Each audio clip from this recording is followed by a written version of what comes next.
আজকে আবার একটা বিয়ের শ্রী বানাবো। প্রথমে একটু আটা নিয়ে নিয়েছি, এবার একটু চালের গুঁড়ো নিয়ে নেব। তারপরে এর মধ্যে দুটো কলা দিয়ে আমি ভালো করে মেখে নেব।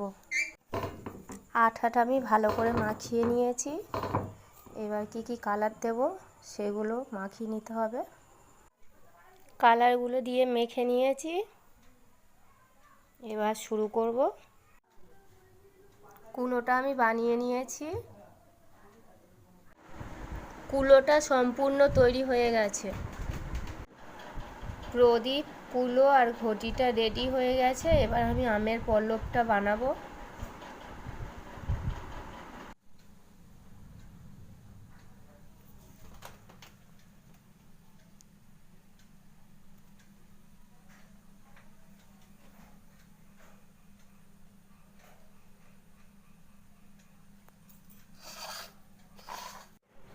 দেখো বন্ধুরা, শ্রীটা সম্পূর্ণ তৈরি হয়ে গেছে।